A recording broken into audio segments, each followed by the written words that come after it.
The cold, unwelcoming walls of Two Pines Hill Mental Hospital seemed to whisper secrets as I, the protagonist, tried to settle into the stark, lifeless room that was to be mine for the foreseeable future.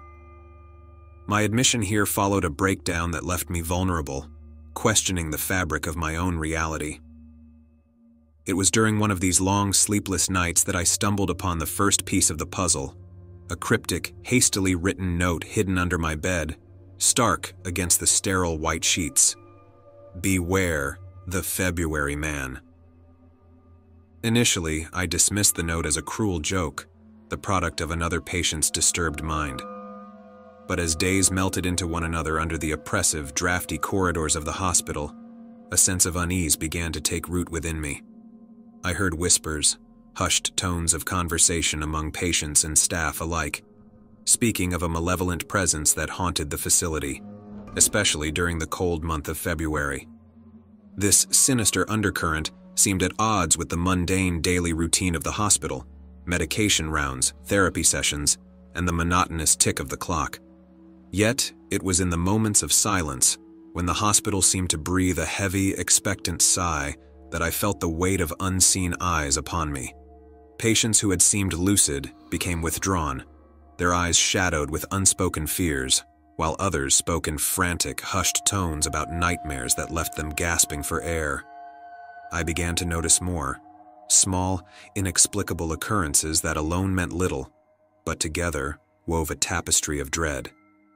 Objects moved from where I had left them, fleeting shadows in the corner of my vision, and a coldness that seemed to seep into my bones, unalleviated by the hospital's heating. The staff, for their part, remained tight-lipped, their faces masks of professional concern that occasionally slipped to reveal something darker, more afraid. It was the unexplained disappearance of a fellow patient that shifted my apprehension into a resolve to uncover the truth. The man, who had shared his fears with me of a figure visiting him at night, vanished without a trace, his belongings left untouched, his bed cold and empty. The official explanation was an abrupt discharge, but the whispered rumors among the patients told a different, more sinister story. Bound by a shared sense of foreboding and the cryptic warning of the note, I resolved to peel away the layers of secrecy that shrouded Two Pines Hill. Little did I know, the path would lead me through the darkest corridors of the human mind, to confront a truth more horrifying than any of us could have imagined. And so began my journey into the heart of the mystery, under the ever-watchful gaze of the entity known only as the February Man. In the days that followed, the hospital's oppressive atmosphere weighed heavily on me. A tangible sense of dread that permeated the cold, stone walls. It was in this state of heightened anxiety that I found an unlikely ally in Nurse Marta. Her gentle demeanor and sympathetic eyes a stark contrast to the indifferent or, at times, cruel attitudes of the other staff members. One evening, under the guise of needing extra medication, I approached her, the cryptic note clutched tightly in my hand.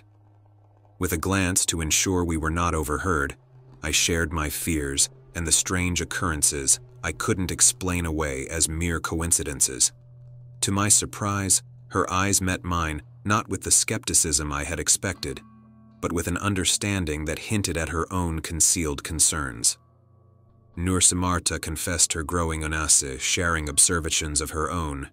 Misplaced medical records, whispered conversations halted upon her approach, and the unexplained, nocturnal comings and goings of certain staff members.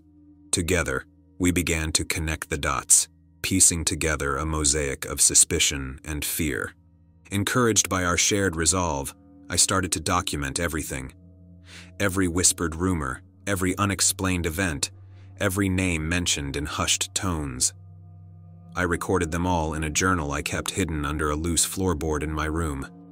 This meticulous record-keeping became my lifeline, a beacon of sanity in a sea of madness. But as the layers of the hospital's dark facade began to peel away, so too did the veneer of safety around us. I started noticing things. My belongings moved or tampered with, menacing glances from certain members of the staff, and, most disturbingly, the disappearance of small, yet significant items from my room. the journal entries themselves. The breakthrough came when Nurse Marta, risking her own safety, managed to procure a set of old patient records that had been carelessly left unsecured in an administrative office. The records were a revelation, chronicling years of unexplained patient disappearances, all mysteriously occurring in February. Each file was a cold, bureaucratic cover-up for what now seemed to be a pattern of sinister events, stretching back decades. As our clandestine investigation deepened, so too did the danger. Threats, once veiled and indirect, became overt. Notes, much like the one that had started it all, appeared with increasing frequency, each more menacing than the last. "Stop prying," one warned. "Some doors are best left closed," read another. Yet it was these very threats that solidified our resolve. We understood that the truth was close, hidden within the shadowed corners of Two Pines Hill. Our fear, though palpable, was overshadowed by a desperate need for answers, for justice for those voiceless victims whispered about in the darkened hallways. Our shared mission had bound us, Nurse Marta and I, in a silent pact. Together, we stood on the precipice of revelation, unaware of just how deep and dark the chasm below was. But one thing was certain, we could not turn back now. The truth, however harrowing, beckoned us forward, and we were compelled to follow, come what may. Our shared secret, the burden of knowing too much, brought Nurse Marta and me to a critical juncture. The once benign corridors of Two Pines Hill Mental Hospital now loomed over us, echoing with the secrets of countless lost souls. It was in this atmosphere of palpable fear and anticipation that we made our most harrowing discovery. Late one night, after the hospital had succumbed to a fitful slumber, Nurse Marta beckoned me to a secluded part of the old records room, her eyes wide with a mix of fear and revelation. There, beneath the flickering light of a single neglected bulb, we pored over dusty files and forgotten archives, our hands trembling as we traced the outlines of a sinister pattern that had remained obscured by time and deliberate obfuscation. Each patient record told a story, a tragic end marked by the cold, impersonal language of medical bureaucracy. But it was the margins of these records that held the true horror, for there, in a barely legible scrawl, was a name that had come to symbolize our deepest fears: Morrow.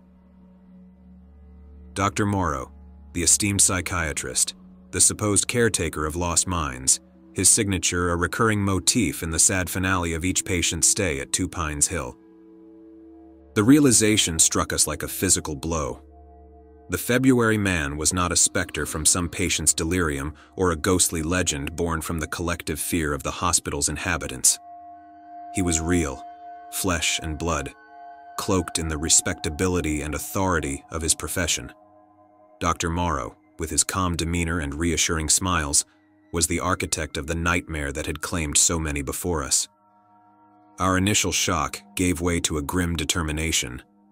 Armed with the damning evidence, we knew we had to act. But our adversary was no ordinary foe. He was a pillar of the community, a man whose word was seldom questioned, least of all by those deemed mad by society. As the weight of our discovery settled upon us, so too did the realization of the peril we faced. Exposing Dr. Morrow would not be easy, nor without risk. His influence ran deep, his connections extensive. But the alternative, remaining silent, was unthinkable. Too many had suffered, their cries for help silenced by the very person sworn to protect them. With the morrow looming ominously over us, we crafted a plan. Nurse Marta, with her knowledge of the hospital's inner workings, and I, fueled by the righteous anger of the wronged, decided to confront Dr. Morrow, but not before ensuring our safety the best we could. Copies of the evidence were made, hidden away in places only we knew, ready to be unveiled should anything happen to us. The confrontation was inevitable, a final showdown between the light of truth and the darkness of deceit. We were under no illusions about the nature of our adversary. Dr. Morrow was cunning, his malevolence masked by years of practiced charm and feigned empathy. But we had the one thing he lacked, the truth. And so, with heavy hearts and a resolve forged in the fires of injustice, we set out to face the February man, unaware of the horrors still to come, but steadfast in our mission to end his reign of terror once and for all. The day of the confrontation dawned gray and ominous, as if the very sky itself sensed the gravity of what was to unfold within the dreary walls of Two Pines Hill Mental Hospital. Nurse Marta and I shared a look of silent understanding. Today, we would either expose the darkest secret of Two Pines Hill or fall victim to it. We approached Dr. Morrow under the guise of discussing routine patient care, but the air between us was anything but routine.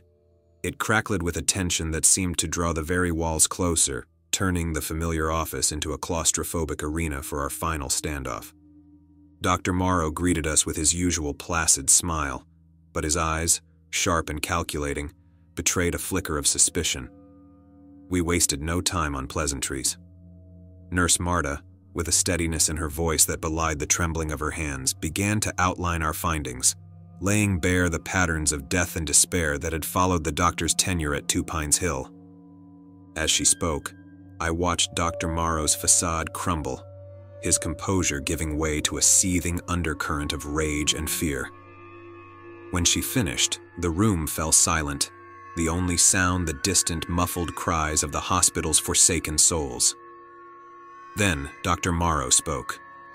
His voice was calm, eerily so, as he wove a tale of mercy and benevolence, portraying himself as the savior of the hopelessly insane, liberating them from a life of torment.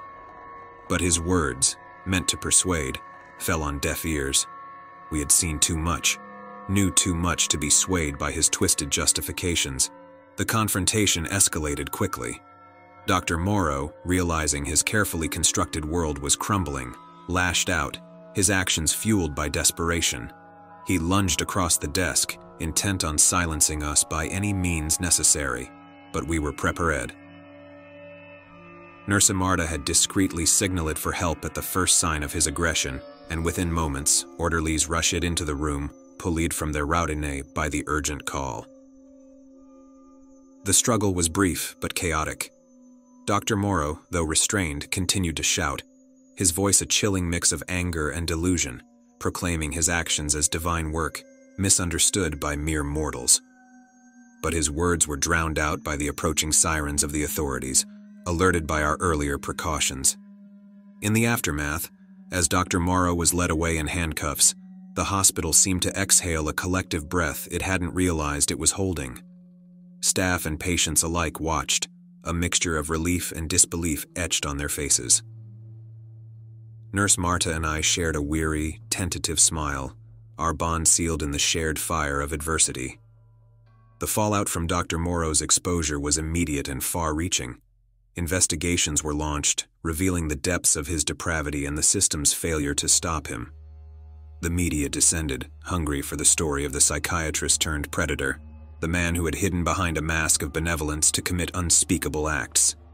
As for Nurse Marta and me, we were heralded as heroes, an uncomfortable title that neither of us felt we truly deserved.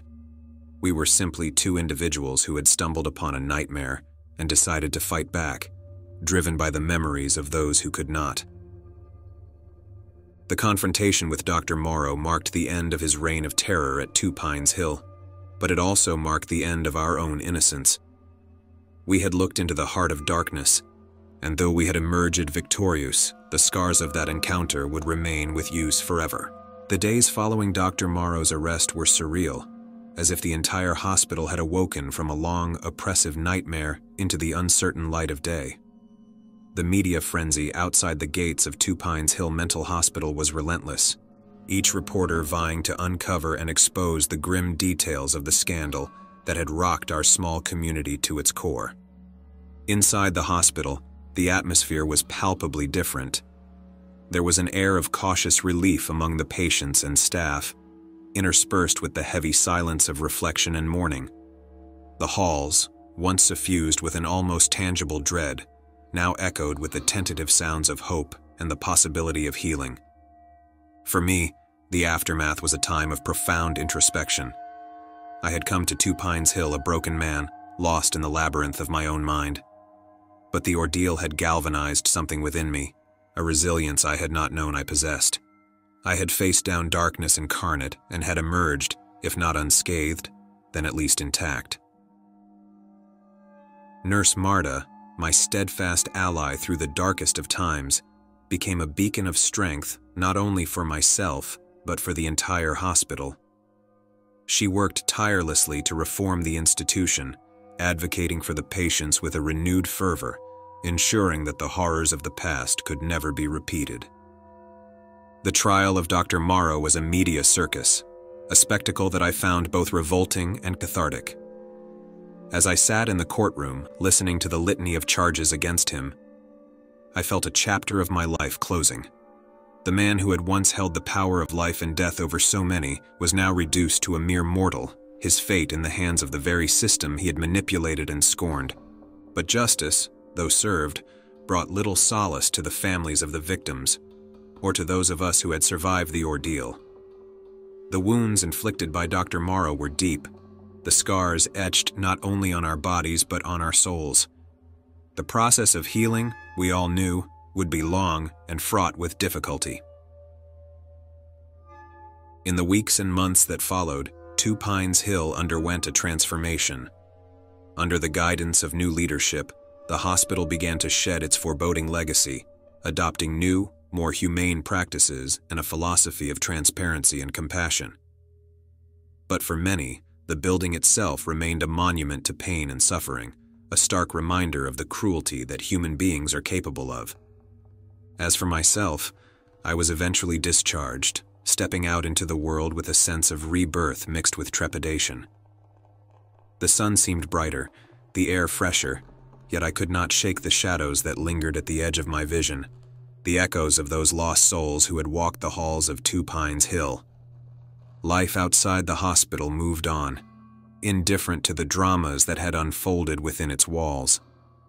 I found myself adrift, caught between the past and the future, searching for a purpose in a world that seemed both vastly open and oppressively narrow. In the end, it was the act of storytelling, of sharing my experiences with the world, that offered a path forward. By bearing witness to the horrors of Two Pines Hill, I hope to honor the memory of those who could not tell their own stories, to ensure that the suffering they endured would not be in vain. The legacy of Two Pines Hill Mental Hospital, of the February Man, would live on, but not as a tale of despair and darkness. Instead, it would serve as a cautionary tale, a reminder of the vigilance required to guard against the evil that can reside in the human heart, and of the enduring strength of the human spirit to overcome it.